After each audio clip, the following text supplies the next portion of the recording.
ओम नमो ब्रह्मादिभ्यो ब्रह्म विद्या संप्रदाय कर्तृभ्यो वंश ऋषिभ्यो महद्भ्यो नमो गुरुभ्यः सर्वोपप्लवरहितः प्रज्ञानघनः प्रत्यगर्थो ब्रह्मैवाहमस्मि अज्ञानतिमिरान्धस्य ज्ञानाञ्जनशलाकया चक्षुरुन्मीलितं येन तस्मै श्रीगुरवे नमः। नारायणसमारम्भां शङ्कराचार्यमध्यमाम् अस्मदाचार्यपर्यन्तां वन्दे गुरुपरम्पराम्। श्री सद्गुरु चरण कमलेभ्यो नमः। आत्मबोध को 11औं श्लोक को स्वाध्याय चलिरहेको छ। अब आज 11औं को पूर्णता पछाडि 12औं मा सुरु हुन्छ। 11औं श्लोक थियो पञ्चीकृत महाभूत सम्भवं कर्म सञ्चितं शरीरं सुख दुःखानां भोगायतनमुच्यते। पञ्चीकृत पञ्चमहाभूतबाट उत्पन्न भएको कर्म सम्भव कर्म सञ्चितम कर्मबाट सञ्चित भएको सुख दुःखानां सुख र दुःखको भोगायतनम भोग गर्ने पात्र नै शरीरम शरीर हो भनेर हामीले स्वाध्याय पढिसकेका छौँ। पञ्चीकृत भन्नाले पञ्चीकरणको प्रसङ्गमा हामीले अर्का श्लोकहरू पनि पढ्यौँ। येन शुक्लीकृता हंसा सुगाश्च हरितीकृता। पञ्चीकृत भनेको चाहिँ सूक्ष्म पञ्चमहाभूतलाई स्थूल बनाएको। कसरी? एक आपसमा पृथ्वी जल तेज वायु आकाश यिनीहरू सम्मिश्रण भएर त्यसलाई पञ्चीकृत पञ्चमहाभूत भनेर भन्नु पर्यो। अनि त्यसपछि यो स्थूलोपाधिको कुरा गर्दैछौँ हामी। कर्म सञ्चितम लगभग 3टा उपाधिहरू, 3टा चाहिँ आवरणहरू, 3टा छेकबारहरू भनेर हामीले कुरा गरेका छौँ र विगतका कुनै प्रसङ्गमा हामीले कुरा पनि गऱ्यौँ। नौनी के अरे नरिवलभित्र चाहिँ भित्र पानी छ, बाहिरपट्टि एउटा हरियो बाहिर झासझुस भएको एउटा छुट्टै आवरण छ, त्यसभन्दा भित्र खपटा छ, त्यहाँभन्दा भित्र नरिवलको चाहिँ एउटा आवरण छ, त्यहाँभन्दा भित्र पानी छ। यस प्रकार कुरा गर्ने हो भने 3टा आवरण त्यहाँ भए। यहाँ 3टा उपाधिहरू छन्। आत्मालाई जो विद्या ज्ञानरूप आत्मालाई छेक्ने अथवा त्यसलाई ढाक्ने कतिवटा उपाधि भन्दा 3टा उपाधि। हुन त 3टै एकैचोटि भन्न मिल्छ, अविद्या परिकल्पित भनेर। अविद्या परिकल्पित 3 उपाधिमध्ये हामी स्थूल उपाधि, सूक्ष्म उपाधि र कारण उपाधि भन्छौँ। तिनै चाहिँ यहाँ शरीर भनेर पनि हामीले बोल्ने गर्छौँ। त्यसैमध्ये अहिले स्थूल उपाधिको कुरा गरियो पञ्चीकृत महाभूत सम्भवम भनेर। पञ्चीकृतानां भूतानां प्रत्येकं द्वेधा विभज्य। टीकाकारले लेख्नुभएको छ पञ्चमहाभूतलाई एकलाई 2 भागमा बाँड्ने। तत्र एकम अर्धम पुनः चतुर्धा विभज्य। त्यहाँ तिनीहरूमध्ये एक आधा आधालाई 4 भागमा बाँडेर स्वाम सम परित्यज्य आफ्नो अंशलाई परित्याग गरेर उत्तरेषु संयोजनम त्यसबाहेक अरूमा जोड्दै जाने प्रक्रियालाई हामी यहाँ एउटा बुझ्न सहज होस् भनेर पञ्चीकरणको प्रक्रिया भनेर बताउँछौँ। यो कुरा हामीले तत्त्वबोधमा पढिसक्यौँ। पञ्चीकृत पञ्चमहाभूत भनेर त्यही नै हो। यस प्रकार पञ्चीकृत पञ्चमहाभूत अर्थात् स्थूल पृथ्वी जल तेज वायु आकाशहरूबाट सम्भवम भनेको उत्पन्न भएको। पञ्चीकृत महाभूत सम्भवम पञ्चीकृत पञ्चमहाभूतबाट उत्पन्न भएको भन्ने अर्थमा यो सम्भवम भनेर बताइयो। अब कर्म सञ्चितमको हामीले कुरा गरि पनि सकेका छौँ। कर्म सञ्चितम भनेको प्रारब्ध कर्मद्वारा रचना गरिएको, थुप्र्याइएको। प्रारब्ध कर्मले जम्मा पार्छ। कसको नाक कस्तो बनाउने, कसको खुट्टो कस्तो बनाउने, कसको शरीर कतिको मोटो बनाउने, कसको शरीर चाहिँ बिरालोको बनाउने, कसको गाईको बनाउने, कसको देवताको मनुष्यको बनाउने, यो सब कसले गर्छ त? कर्मले गर्छ। त्यसकारण यो शरीरलाई कर्म सञ्चित भन्न सकिन्छ। कर्म सञ्चितम भनेको कर्मद्वारा सञ्चित भएको। सञ्चितम भनेको रचितम भनेर भन्न पनि सकिन्छ, कर्मद्वारा नै रचना गरिएको। स्थूल शरीरम, यो स्थूल शरीर चाहिँ कस्तो छ भन्दाखेरि भोग साधनम, भोगायतनम भन्नु पर्यो यसलाई। सुख दुःख भोगानाम आयतनम, भोगायतन हो यो। भोगायतन भनेको के हो, भोग भनेको के हो पहिला हामीले पढेका छौँ, अब दोहोऱ्याउने हो। भोग भनेको के हो भन्दा सुख दुःखान्यतर साक्षात्कारो भोग। सुख वा दुःख दुई मध्ये एउटालाई पत्तो लगाउनु, साक्षात्कार गर्नु, यसलाई भोग भनिन्छ। सुख दुःखान्यतर साक्षात्कारो भोग, सुख दुःख मध्ये सुख दुःखलाई ग्रहण गर्नुलाई भोग भनिन्छ।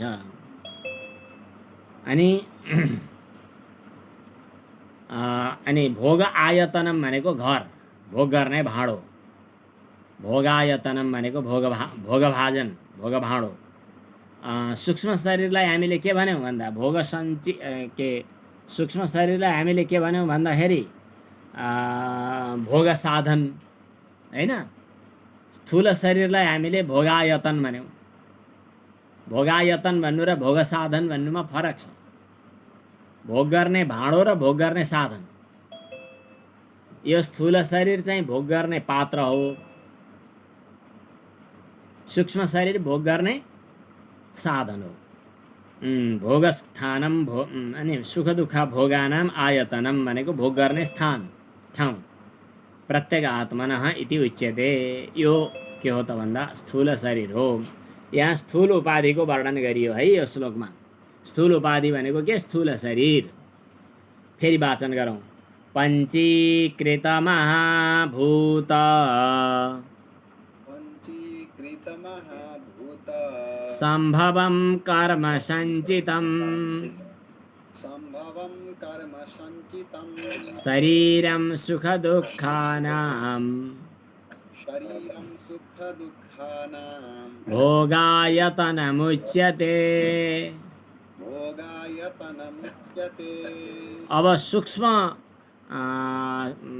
शरीर, सूक्ष्म उपाधि। स्थूल उपाधिको वर्णन त्यो भयो, हामीले तत्त्वबोधमा पनि पढ्यौँ। सूक्ष्म शरीर भनेको के हो, स्थूल शरीर भनेको के हो। स्थूल शरीरको सम्बन्धमा हामीले के भन्यौँ, पञ्चकर्मेन्द्रियै पञ्च प्राणेन्द्रिय के अरे पञ्च ज्ञानेन्द्रियै पञ्च प्राणै मनोबुद्धिभ्यां च पञ्चीकृत पृथिवी तेजो वायु आकाशयुक्तं शरीरम। हाम्रो यो स्थूल शरीरलाई पञ्चदशीमा नि पढ्नुभयो नि त। स्यात् पञ्चीकृत भूतोत्थो देह स्थूलो न संज्ञकः, त्यसलाई अन्नमय पनि भनिन्छ। लिङ्गे तु राजसै प्राणैः प्राणः कर्मेन्द्रियैः सह। यो त लिङ्गे तु भनेको त यो सूक्ष्म शरीरको कुरा हो। स्थूल शरीरको कुरा उहाँ के भन्यौँ, स्यात् पञ्चीकृत भूतोत्थो देह स्थूलो न संज्ञकः भनेर उहाँ पढ्यौँ। अब वेदान्त सार भन्ने ग्रन्थमा चाहिँ एवं तमोगुणयुक्तेभ्यः पञ्जीकृतेभ्यः भूमि अन्तरिक्ष स्वर महर जन तप सत्यात्मकलोकस्य ऊर्ध्व सप्तकस्य अतल वितल सुतल तलातल रसातल महातल पातालाख्य अधोलोक सप्तकस्य ब्रह्माण्डस्य जरायुज अण्डज स्वेदज उद्भिज्जाख्य चतुर्विध स्थूल शरीराणाम उत्पत्तिः भनेर भन्यो। अब हामीले हाम्रो स्थूल शरीरको सम्बन्धमा कुरो गऱ्यौँ, जति कुरो गऱ्यौँ यो चाहिँ व्यष्टि स्थूल शरीर भयो। व्यष्टि स्थूल शरीर भनेको फुटकर, हजुरको स्थूल शरीर, मेरो स्थूल शरीर, इनको उनको सबैको स्थूल शरीरलाई लिएर भन्दा अब हजुरआमीले भोग गर्ने, हजुरआमीले देख्ने, हजुरआमीको भोग गर्ने भाँडो चाहिँ यो स्थूल शरीर त हाम्रो यो सानो यो चाहिँ 3.5 हातको चाहिँ यो पिण्ड भयो। अब स्थूल शरीर भनेको अर्को पनि छ। त्यो स्थूल शरीर भनेको के हो, यत पिण्डे तत् ब्रह्माण्डे भन्छन्। यो ब्रह्माण्डभरिको पनि एउटा स्थूल शरीर भनेर मान्न सकिन्छ। त्यो स्थूल शरीर भनेको के त भन्दाखेरि ईश्वरको स्थूल शरीर भनेर बुझ्नुहोस्। त्यसलाई विराट पुरुष भनेर भन्न पनि सकिन्छ। यो एउटा अवधारणा, अचेल कन्सेप्ट भन्छन् क्यारे। यो अवधारणा चाहिँ हजुरहरू कहाँ आइ पनि सक्यो होला पहिले पनि। हाम्रो स्थूल शरीर जसरी हाम्रो यो शरीरलाई लिएर कुरा गऱ्यौँ, यस्तै एउटा समष्टि स्थूल शरीरको पनि कुरा छ। समष्टि स्थूल शरीर भन्नाले विराट, समष्टि स्थूल शरीर भन्नाले यो पुरै ब्रह्माण्ड। भागवतको द्वितीय स्कन्धमा विराट पुरुषको वर्णन गर्ने क्रममा गजब वर्णन गरेको छ। पातालमेतस्य हि पादमूलं पठन्ति पार्ष्णी प्रपदे रसातलं महातलं विश्वसृजोऽथ गुल्फौ तलातलं वै पुरुषस्य जङ्घे द्वे जानुनी सुतलं विश्वमूर्ते उरुद्वयं वितलं चातलं च। अब सबै श्लोक भनिरहनु परेन। भगवान एउटा विराट पुरुष भगवान हुन त विराट रूपको दर्शन अर्जुनले भगवान कृष्णको विराट रूप दर्शन पाए भनेर पनि वर्णन गरेका छ। त्यो त झन् विशाल के हो भव्य वर्णन गरेका छ। भागवतमा उल्लेख गरेको, गीताको 11औं अध्यायमा उल्लेख गरेको यी पनि भगवानको विराट स्वरूप हो। त्यो विराट स्वरूप भनेको एउटा स्थूल शरीर भनेर बुझौँ। त्यो स्थूल शरीर पनि पञ्चमहाभूतकै हो है। त्यो स्थूल शरीर पनि पञ्चीकृत पञ्चमहाभूतकै हो। पञ्चीकृत पञ्चमहाभूत भन्नाले हिजो बताइहालियो स्थूल भनेको पञ्चमहाभूत। स्थूल भनेको पञ्चमहाभूत। तिनै स्थूल बनेका पञ्चमहाभूत ती स्थूल बन्नु भन्ने बित्तिकै यसलाई तमोगुणी भन्न पनि सकिन्छ। हामीले हिजो अस्ति पनि कुरा गरी उसमा तत्त्वबोधमा आइसकेको छ। स्थूल यो के हो भन्दाखेरि तमोगुण, तमोगुणात्मक पञ्चमहाभूत भन्नु नै पञ्चीकृत पञ्चमहाभूत हो। अपञ्चीकृत पञ्चमहाभूतको तामस अंशबाट पञ्चीकृत पञ्चमहाभूत पैदा भए भनेर हामीले पढिसकेका छौँ। अपञ्चीकृत पञ्चमहाभूतको तामस अंशबाट तमोगुणयुक्त पञ्चीकृत तामस अंशबाट पञ्चीकृत पञ्चमहाभूत बने। यिनै पञ्चीकृत पञ्चमहाभूतबाट एउटा विराट रूप पनि पैदा भयो। त्यो विराट रूप त्यसको वर्णन त गरिसक्नु छैन, तर पनि सामान्यतया 7 भागमा नाभिदेखि माथिका अङ्गहरूको वर्णन गरेर, 7 भागमा नाभिदेखि तलका अङ्गहरूको वर्णन गरेर, शरीरभरि 14वटा अङ्गको वर्णन गरेर देखाइएको छ। ती 14वटा अङ्ग अथवा 14वटा अवयवहरू के हुन् त? भगवान 14 लोकहरू हुन्। ती 14 लोक के भए? नाभिदेखि तल अतल, वितल, सुतल, तलातल, रसातल, महातल, पाताल भए। अतल, वितल, सुतल, तलातल, रसातल र महातल अनि पाताल। यो कुरा नै त्यो भगवानको विराट रूपको चरणदेखि लिएर पातालमेतस्य हि पादमूलं, भगवानको पाउ चाहिँ पाताल हो। वदन्ति पार्ष्णी प्रपदे रसातलम, अनि पिडोलातिर आइसकेपछि रसातल भयो। तलातलम वै पुरुषस्य जङ्घे, दुईटा घुँडाहरू चाहिँ उरुद्वयम सुतलम चातलं च, सुतल र अतल भए। यस्तै गरी हाम्रो पाउदेखि नाभिसम्मका शरीरका वर्णनहरू गरेर अतल, वितल, सुतल, तलातल, रसातल, महातल, पाताल भनेर नाभिदेखि तल पाउसम्मका क्रमशः अङ्गको वर्णन गरिएको छ। मानौ त्यो शरीर छ भन्ने हो भने हातखुट्टा हातघोडा भए, त्यसलाई लोक कल्पना गर्ने हो भने यो अतल, वितल, सुतल, तलातल यसरी भए नाभिदेखि तल। अब नाभिदेखि माथिका शरीरको वर्णन गर्दाखेरि फेरि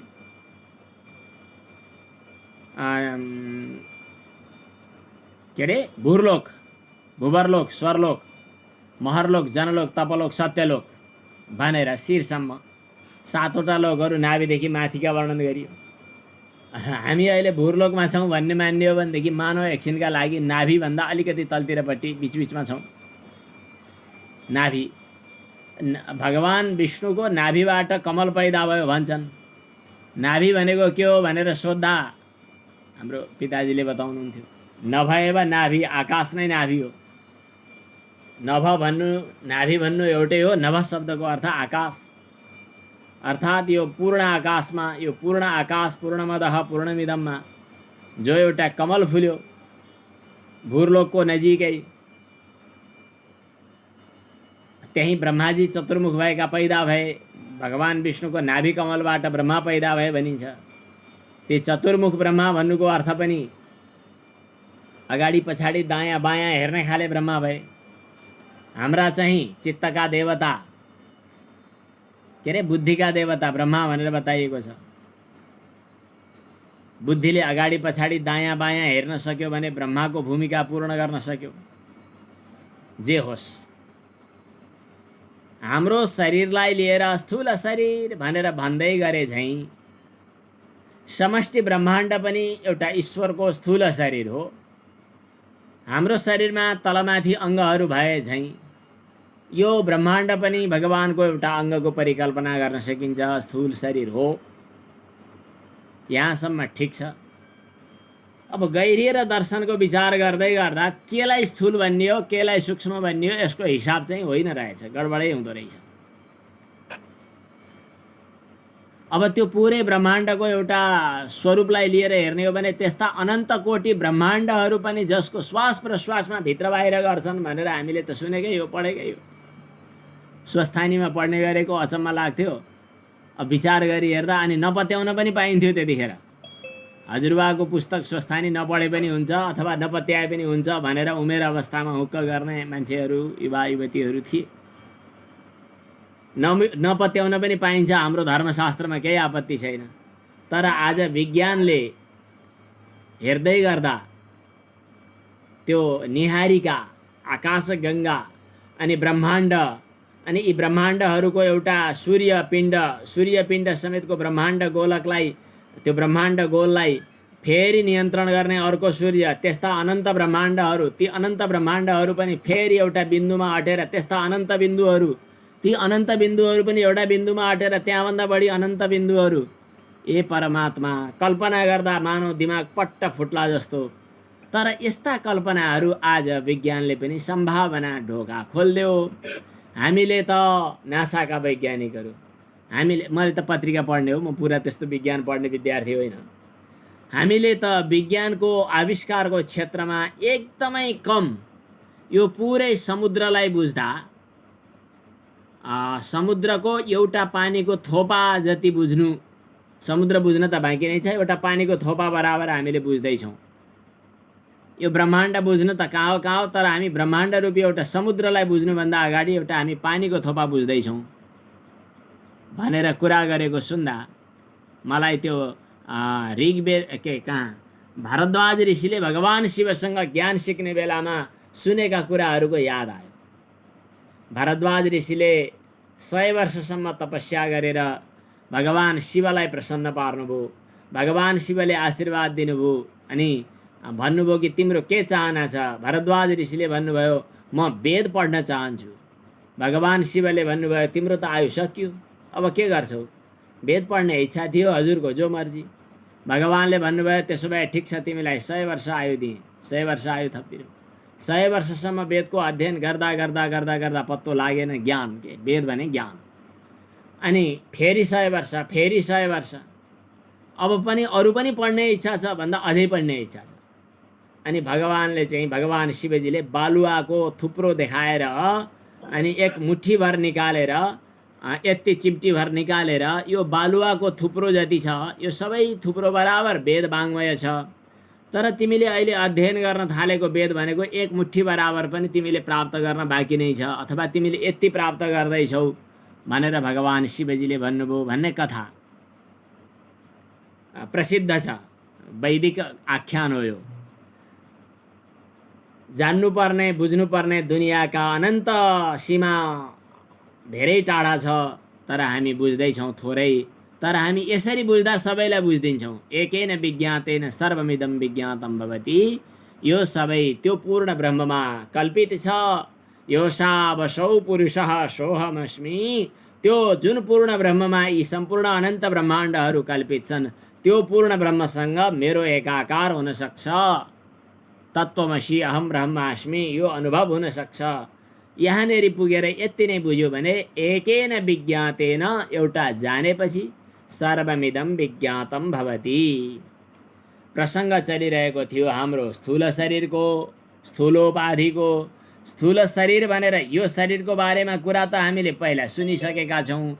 जस्तो हाम्रो यो स्थूल शरीर छ यसलाई व्यष्टि भनौँ, फुटकर व्यष्टि स्थूल शरीर, यस्तै समष्टि स्थूल शरीर पनि छ।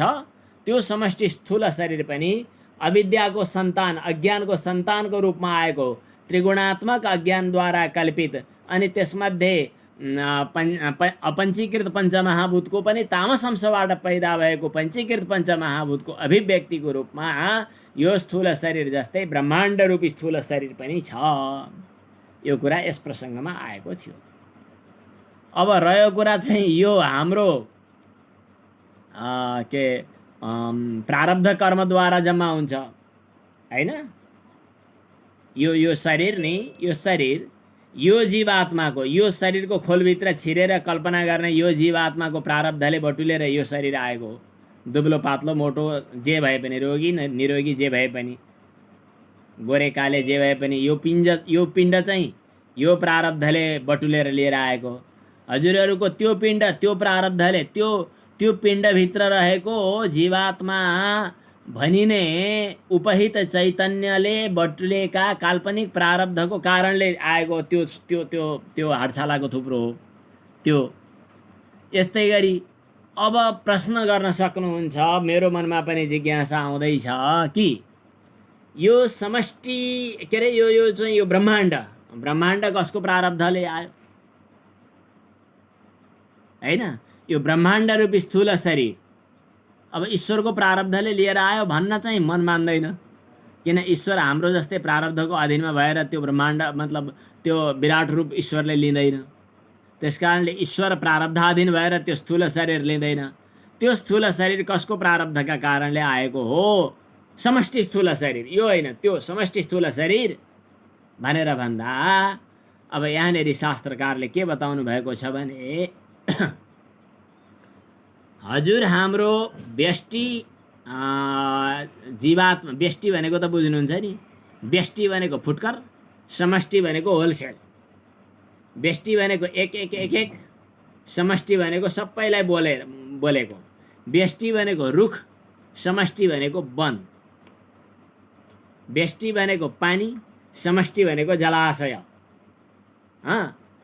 व्यष्टि भनेको यो हाम्रो जीव, यो जीवले सङ्कलन गरेको व्यष्टि प्रारब्ध, मको व्यष्टि प्रारब्ध, हजुरको व्यष्टि प्रारब्ध, उसको व्यष्टि प्रारब्ध, उसको व्यष्टि प्रारब्ध, यो सबै प्रारब्ध यो व्यष्टि व्यष्टि व्यष्टि व्यष्टि जम्मा हुनुको मतलब हो त्यसलाई समष्टि। समष्टि प्रारब्धबाट समष्टि हामीलाई भोग तयार गर्नका लागि यो पनि मेरो भोगायतन हो भने त्यो पनि भोगायतन हो, यो ब्रह्माण्ड पनि मेरो भोगायतन हो। अहिलेसम्म बुझेको हामीले यो शरीर मेरो भोगायतन हो, यो जीवात्माको भोगायतन हो, तर यो शरीर मात्रै यो जीवको भोगायतन नभएर यो समष्टि ब्रह्माण्ड पनि यो जीवको भोगायतन हो, तर समष्टि हैसियतले, समष्टि रूपमा। तर यो समष्टि ब्रह्माण्डको प्रलय हुने क्रमले कहिलेकाहीँ अलिकति चाहिँ हिसाब किताब थोरै फरक पनि पार्छ। त्यसको तात्पर्य के हो भने यो समष्टि ब्रह्माण्डको आयु सकिँदा समष्टि ब्रह्माण्ड प्रलय हुने बेला व्यष्टि जीवात्माहरूको प्रारब्ध बाँकी रहन पनि सक्छ। त्यतिखेर के हुन्छ त भन्दा यो समष्टि ब्रह्माण्डको प्रारब्ध सकिँदाखेरि समष्टि ब्रह्माण्ड त प्रलय हुन्छ। त्यतिखेर हामी व्यष्टि जीवात्माहरू चाहिँ आफ्नो मूल कारण अविद्यामा फुत्त गएर विलिन हुन्छौँ।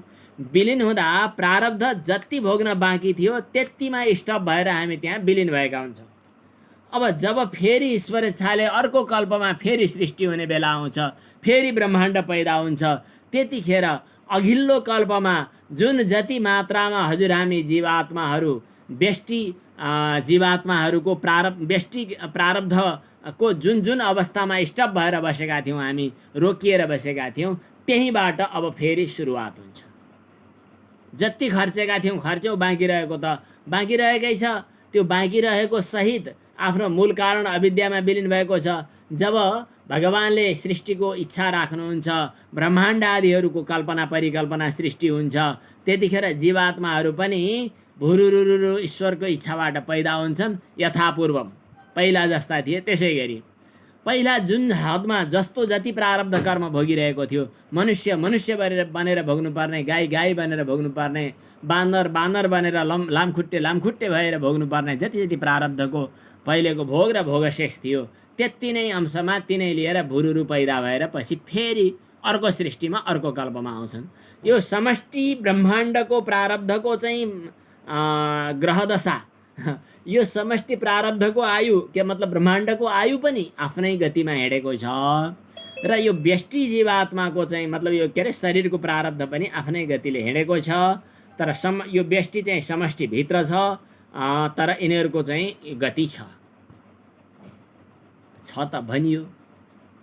तर जसरी आधुनिक विज्ञानका विद्यार्थीहरूले भनेको कुराले मलाई हलचल बनाइराखेको छ। द्रष्टाले, द्रष्टा भन्छौँ हामी, उनीहरूको भाषामा अर्कै के पो भन्छन्, द्रष्टाले दृश्यलाई देखिदियो भने पो दृश्य हो। मैले यी वस्तुलाई फिलिङ गरिरहेको छु, त्यसकारणले नै यी वस्तुहरू छन्। मेरो अनुभूतिमा वस्तु यदि आएन भने वस्तु छैन। यो यस्तो विज्ञानको सिद्धान्त अहिले प्रकट भएको छ।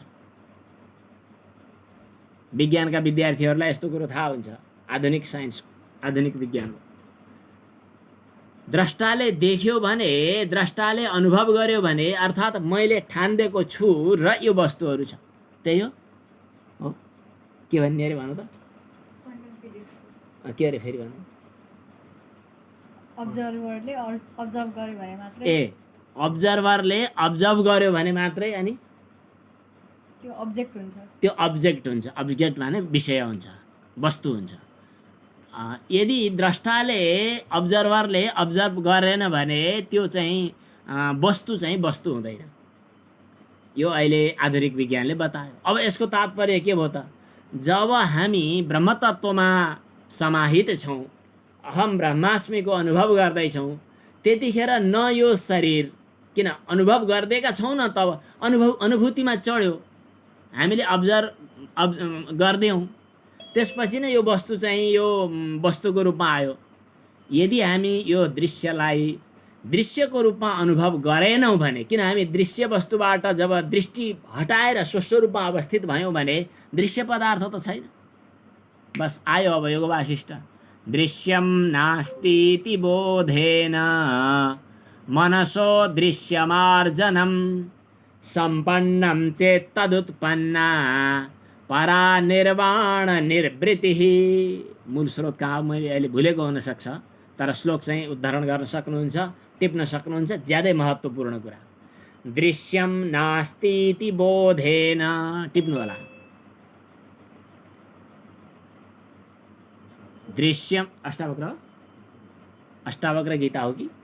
दृश्यम नास्तीति बोधेन मनसो दृश्यमार्जनम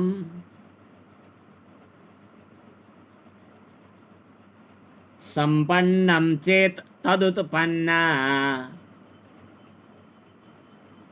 परा निर्वाण निर्वृत्ति।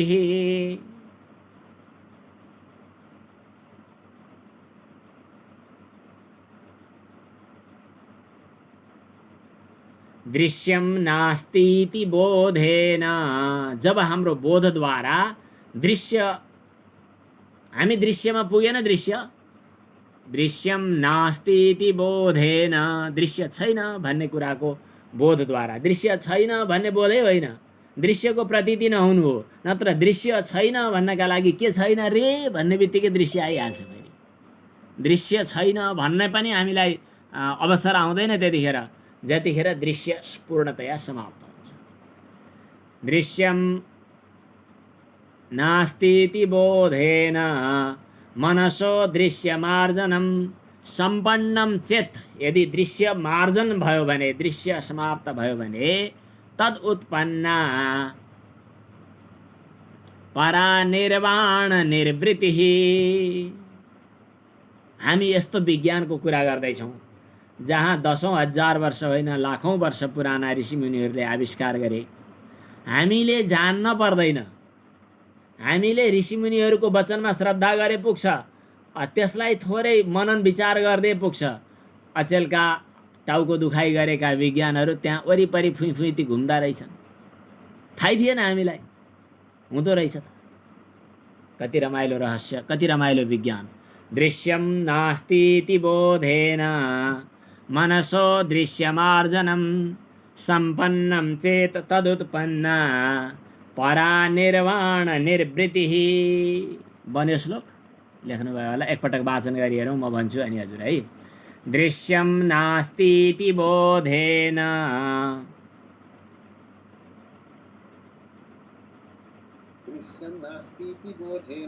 मनसो दृश्यमार्जनम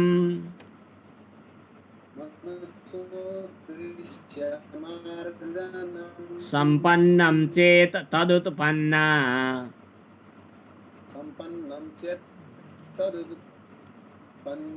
परा निर्वाण निर्वृत्तिः। परम निर्वाण, निर्वाण अवस्था, निर्वृत्ति भनेको एक किसिमले मोक्ष अवस्था, निर्वाण भनेकै त्यही हो, सम्पन्न भयो।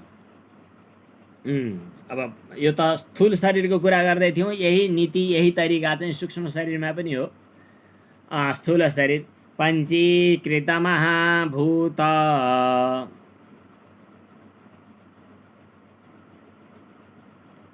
सम्भवं कर्म सञ्चितं शरीरं सुख दुःखानां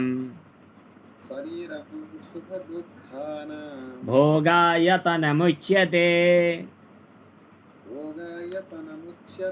अब सूक्ष्म शरीरको कुरा गरौँ हैन। पञ्च प्राण मनो बुद्धि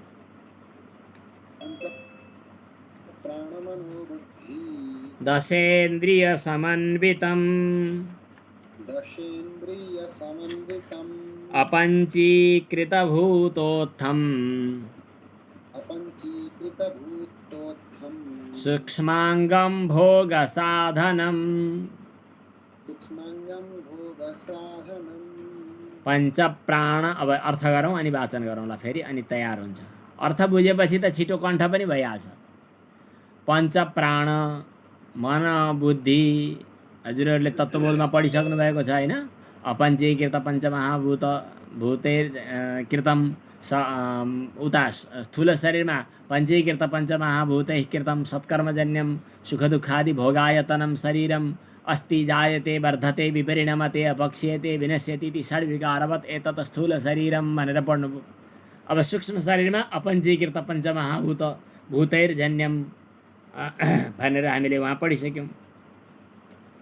यो के हो त भन्दाखेरि परलोक यात्रा निर्वाहकम सूक्ष्म शरीरम, पूर्वलोक परलोक पूर्वजन्म पुनर्जन्ममा यात्रा गर्दा बोक्ने झोला। पूर्वजन्म पुनर्जन्म हुन्छ नि, यात्रा गर्दा झोला बोकेर हिँड्नु पर्दछ, यही झोला बोक्ने हो। अब यहाँनिर के हुन्छन् त हामीले गनेकै छौँ दुई तरिकाले। एउटा पुर्यष्टक भनेर गन्यौँ, एउटा चाहिँ के सत्रकला भनेर गन्यौँ। अब हामीले सत्रकलाकै कुरो गर्ने हो भने यहाँ सायद सत्रकलाहरू देखियो होला नि। यहाँ के भए? पञ्च प्राण, पाँच प्राणहरू, अनि मन 6 भए, बुद्धि 7 भयो, दशेन्द्रिय 10वटा इन्द्रिय भनिसकेपछि 7 र 10 गणितमा नम्बर आएकै होला नि होइन, 17 भयो सत्रकला। पञ्च प्राण मनो, मैले विद्यार्थीलाई भन्ने गरेको भाषा पो भनेछु। पञ्च प्राण मनो बुद्धि, 5 प्राण। 5 प्राण भन्नाले प्राण अपान व्यान समान उदान, यो पढिसकेका छौँ, स्मरण दिलाएको मात्रै हो। अब मन बुद्धि दुईटा थपिहाले। 10 इन्द्रिय भन्नाले बाघ पाणी पाद पायु उपस्थ श्रोत्र त्वक चक्षु जिह्वा घ्राण, यी कण्ठ गर्नु होला, बेलामा काम लाग्छ। अरूलाई उपदेश गर्न त नभए पनि होस्, भए पनि होस्, आफूलाई अनुभव गर्नका लागि अनि शास्त्र वचन विचार गर्नका लागि। दशेन्द्रिय समन्वितम, कति भए? 17वटा भए। अब यिनीहरूको विशेषता अपञ्चीकृत भूतोत्थम, अपञ्चीकृत पञ्चमहाभूतबाट पैदा भएका। सूक्ष्माङ्गम, यो सूक्ष्म शरीर जो भोग साधनम भोग गर्ने साधन। अघिल्लोलाई के भनियो? भोगस्थान भोगायतन। पछिल्लोलाई के भनियो? भोग साधन। अब यसको चाहिँ अन्वय त यहाँ स्क्रिन सेयरमा आएको पनि छ, हजुरहरूले हेर्नुभयो होला। पञ्च प्राण मनोबुद्धि दशेन्द्रिय समन्वितम एउटै पद हो। पञ्च प्राण भनेको 5 प्राण के? प्राण अपान व्यान समान उदान। अनि 10 इन्द्रिय मन बुद्धि भइहाल्यो। अनि 10 इन्द्रिय भन्नाले के भए? 5 ज्ञानेन्द्रिय, 5 कर्मेन्द्रिय, श्रोत्र त्वक चक्षु जिह्वा घ्राण, अनि बाक पानी पाद पायु उपस्थ, यिनीहरू सबै मिलेर बनेको अपञ्चीकृत पञ्चमहाभूतबाट पैदा भएको यो शरीर। अब यहाँनेरि पनि धेरै व्याख्या गरिरहनु परेन। अघिल्लो पङ्क्तिमा जस्तै यहाँ पनि एउटा व्यष्टि सूक्ष्म शरीर भनेर बुझ्नु। व्यष्टि सूक्ष्म शरीर भनेको हजुर हामी पूर्वजन्म पुनर्जन्म गर्नका लागि लिएर हिँडेको व्यष्टि सूक्ष्म शरीर। अब एउटा समष्टि सूक्ष्म शरीर जो ईश्वरीय सूक्ष्म शरीर भनौँ, यो पुरै ब्रह्माण्डलाई सञ्चालन गर्ने, ब्रह्माण्डभित्रको, ब्रह्माण्ड भने स्थूल हो भने त्यसको हलचल गर्ने समष्टि प्राण, समष्टि इन्द्रिय, समष्टि मन, समष्टि बुद्धि। व्यष्टि बुद्धि भनेको यो सानो घैँटाभित्रको बुद्धि।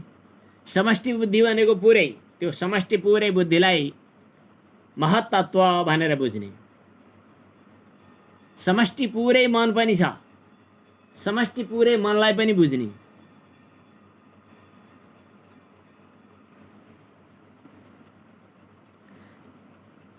त्यो समष्टि सूक्ष्म शरीर ईश्वरीय, ईश्वरको समष्टि सूक्ष्म शरीर होला। अब हाम्रो सूक्ष्म शरीर, हाम्रो यो व्यष्टि सूक्ष्म शरीरको अभिमानी जीवात्मालाई के भन्छन्? हजुरहरूले त आफ्नो नाम भन्नु होला, त्यो होइन।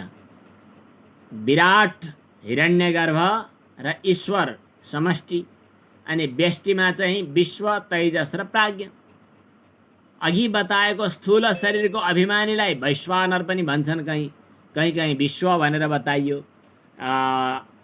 माण्डुक्य कारिकामा स्थूलभुक् वैश्वानरः प्रथमः पादः भनेर वैश्वानर भनेर नाम लियो। अनि यो सूक्ष्म शरीरको अभिमानी जीवात्मालाई तैजस भनेर मानिएको छ। तर व्यष्टि फुटकर अलिकति पनि ध्यान दायाँ बायाँ गएको रहेछ, हजुरहरूको मोबाइल चलाउनु भएको रहेछ, समाचार सुन्दै हुनुहुँदो रहेछ, पानी पिउँदै गर्नुहुँदो रहेछ भने यो चिप्लिन सक्छ, नबुझिन सक्छ। एकाग्र भएर सुनियो भने त बुझिन्छ पनि। व्यष्टि भनेको फुटकर, समष्टि भनेको पुरै। व्यष्टि स्थूल शरीर, समष्टि स्थूल शरीर, व्यष्टि स्थूल शरीर यो शरीर, समष्टि स्थूल शरीर चाहिँ विराट, के अरे त्यसलाई भनिन्छ विराट। यो पुरै ब्रह्माण्ड, ब्रह्माण्ड पनि जसको विराट शरीरको रौँ रौँमा, अङ्ग प्रत्यङ्गमा भित्र बाहिर गर्छन् भनेर बताइयो भने त्यो समष्टि विराट शरीर। अब यो व्यष्टि स्थूल शरीरभित्र अर्को सूक्ष्म शरीर, यसको सूक्ष्म शरीरको नाइके जीवात्मालाई, यो शरीरभित्रको नाइके जीवात्मालाई हामी तैजस भन्छौँ, तैजस। अब समष्टि सूक्ष्म शरीरको नाइके जीवात्मा त के भनौँ र, त्यस्तोलाई के भन्ने त भन्दाखेरि चाहिँ हिरण्यगर्भ भन्ने। हिरण्यगर्भो योगस्य वक्ता नान्यः सनातनः। योगशास्त्रको प्रवर्तन पहिला कसले गर्यो भन्यो भने हिरण्यगर्भ भन्ने नाम आउँछ। योगशास्त्रको इतिहास पढ्दा वेदमा हिरण्यगर्भः समवर्तताग्रे भनेर पहिलो जीव भनेर बताइएको छ। सदाधार पृथ्वीम द्यामुते माम। यो ब्रह्माण्डलाई, यो शरीरलाई, यो पृथ्वी आकाशलाई, अन्तरिक्षलाई बोक्ने, हिँड्ने, जस्तो यो पिण्डलाई बोक्ने छ नि यहाँ सूक्ष्म शरीरभित्र, यो ब्रह्माण्डलाई बोक्ने सूक्ष्म शरीर को अभिमानी चैतन्य जो हो त्यसलाई चाहिँ हामी हिरण्यगर्भ भन्छौँ भन्ने कुरा आयो। यो बताइएको छ। यो चाहिँ व्यष्टि, त्यो समष्टि। अब व्यष्टि र समष्टिको कनेक्सन छ भन्ने कुरा त भन्नै परेन। हाम्रो व्यष्टि तेजको र समष्टि तेजको, व्यष्टि चक्षुको र समष्टि चक्षुको, व्यष्टि अन्तःकरणको र समष्टि अन्तःकरणको, व्यष्टि चैतन्यको र समष्टि चैतन्यको, यो त थाहा नै भइहाल्यो। हामी सूक्ष्म शरीरको कुरा गरिरहेका छौँ। त्यो सूक्ष्म शरीर भनेको के हो त भन्दा अपञ्चीकृत पञ्चमहाभूतबाट बनाइएको परलोक यात्रा निर्वाहक त्यो शरीर हो। यो शरीर कहिलेसम्म रहन्छ? यो स्थूल शरीर हाम्रो प्रारब्ध पूर्वमा जति लिएर आएको छ तबसम्म रहन्छ। सम्मिलने नयनयोर्नहि किञ्चिदस्ति।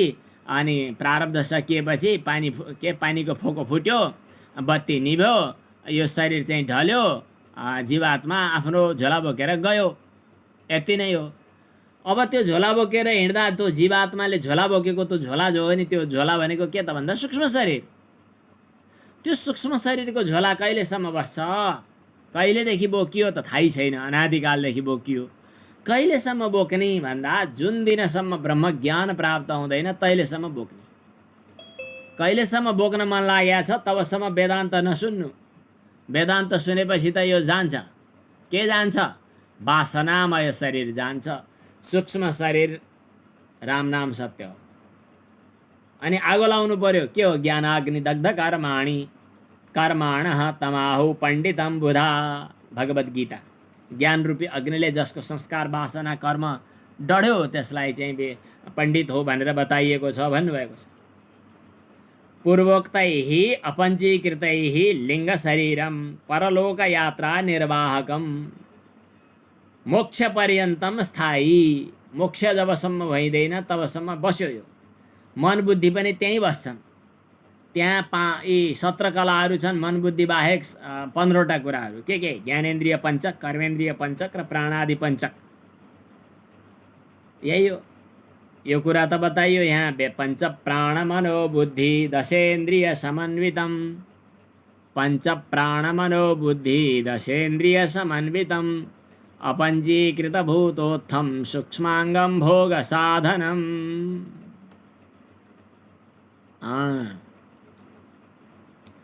अब यो शैली त शङ्कराचार्यले आत्मबोधमा बताउनु भयो।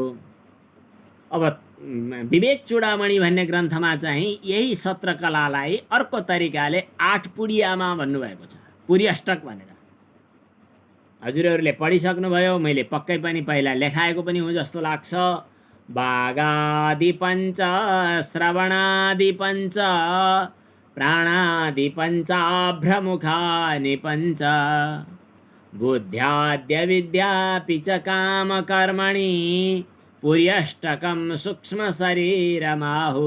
यो पुर्यष्टकलाई स्वामी रामानन्दजीले 8वटा पुडिया बनाउने भन्नुहुन्थ्यो।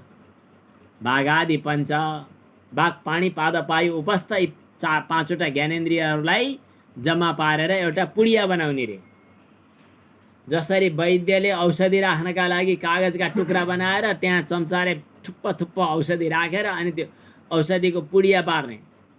मलाई आउँछ पुडिया बनाउन। वैद्यले जसरी बनाउँछन् त्यसै गरी। किनभने पिताजीले बनाएको मैले देखेको छु।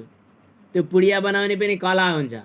कागज टक्क मिलाएर अनि यता पट्याएर उता पट्याएर टक्क घुसाएर मिलाएर चिडिक्क पारेर राख्नु पर्दछ। त्यो 1 दिनको मात्रा। आयुर्वेदको औषधि खानुभएकाहरूलाई थाहा होला पुडिया।